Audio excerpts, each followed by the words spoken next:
let's have a look at what entropy actually is and how it works. So we know that there's a relationship between delta G, which is equal to delta H minus T delta S. But what actually is entropy? The entropy of a system is a measure of the degree of disorder of the system, and that's the arrangement of particles. So what we want to look at is we want to look at the different states of matter. We know from BGE that we would have a solid, which can change into a liquid and change into a gas. When we look at the change of a solid into a liquid, that is known as its melting point. And we know also that when we change from a liquid to a gas, it's known as its boiling point. Now what we're doing there is we are applying temperature, and that's why when we've got an expression that T is multiplied by delta S, because T has a direct impact on the states of matter of that particular substance. And what we can see here when we're looking at the pictures of the particle theory, we can see that the particles in a solid are arranged in a regular pattern. They're very close together. And as we change from a solid to a liquid to a gas, we can see that they are gaining more energy. They're gaining kinetic energy from the heat being provided via temperature, and that they're becoming more disordered. And what we can see here from here to here, that we have entropy. This is more ordered. And this is more disordered. And therefore, what we're looking at here is delta S is going to be positive, because again, it states that the entropy of a system is a measure of the degree of disorder. The greater the degree of disorder, the greater the entropy. So that's going to be more positive. And over here, we would have delta S, which would be equal to negative. Now, the first law of thermodynamics states that energy cannot be created or destroyed, but can only change its form. And what we can see here is the particles are not broken down. All they're doing is getting further away from each other as they're gaining kinetic energy and changing from one state to the next. So what we can see is we've got a past paper question from the Advanced Higher 2016, multiple choice 10. Which of the following is likely to have the lowest standard entropy at 100 degrees Celsius? So what we want to do for this is we want to do a little grid system here, which allows us to look at the states of matter of solid, liquid and gas. We'll put gas in green here, G for gas. And all I've done is I have selected the melting point and boiling point of each element from the periodic table.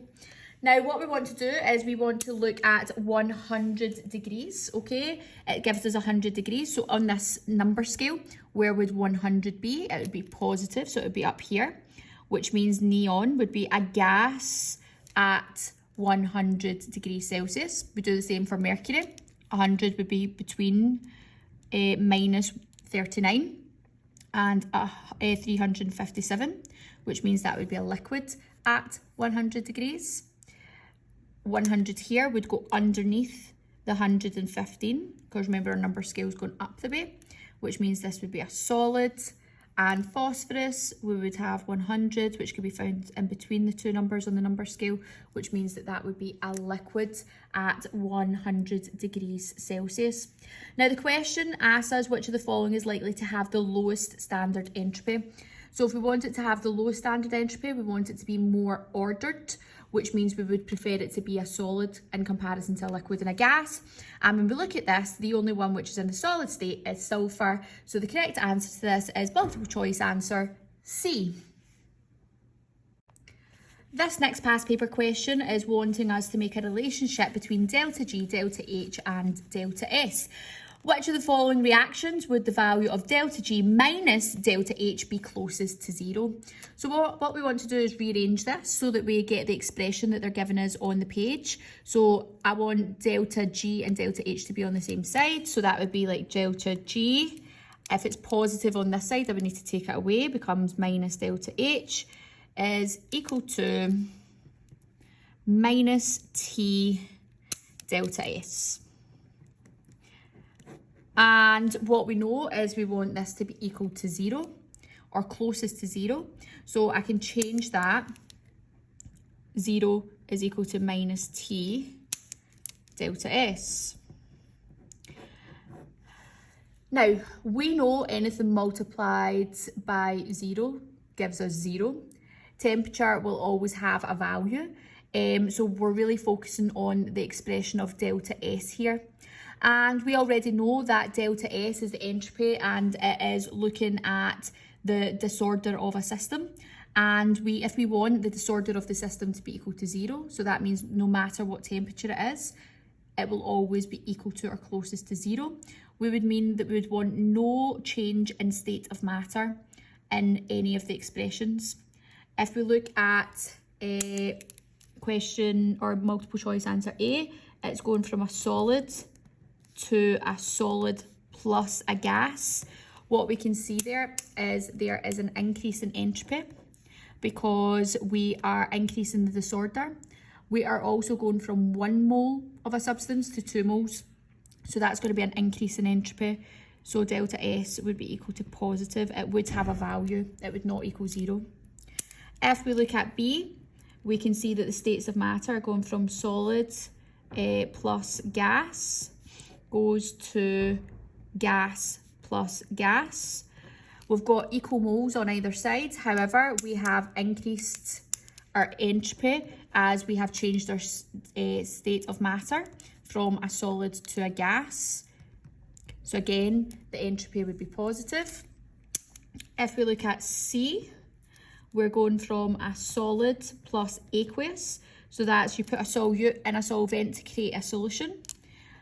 So that's looking at our ions, which we have, going to aqueous plus gas. Solid, aqueous. Aqueous is still present. However, we're changing from a solid to a gas. And what we can see again is delta S is going to be positive. We're increasing the amount of disorder in terms of the state of matter. Same number of moles of each reactant and product.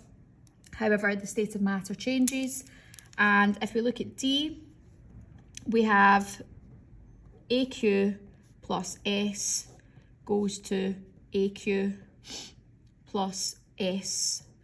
And what we can see here is we've got the same number of moles on either side, 1 aqueous, 1 solid, 1 aqueous, 1 solid. So that remains the same, and the states of matter remain the same. So we would assume then, although there's a change in the entity, that delta S would be equal to 0. So the correct answer to this is multiple choice answer D. This past paper questions from the Advanced Higher 2019 multiple choice 12.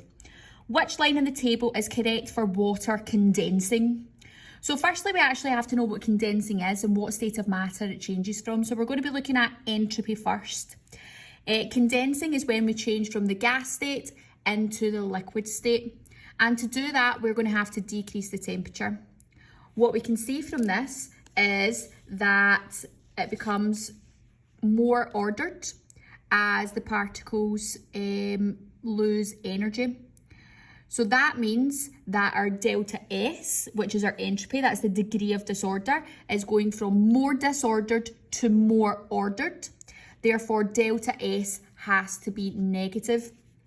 So the only potential answers that the correct answer could be would be A or B, where delta S is negative given in the table.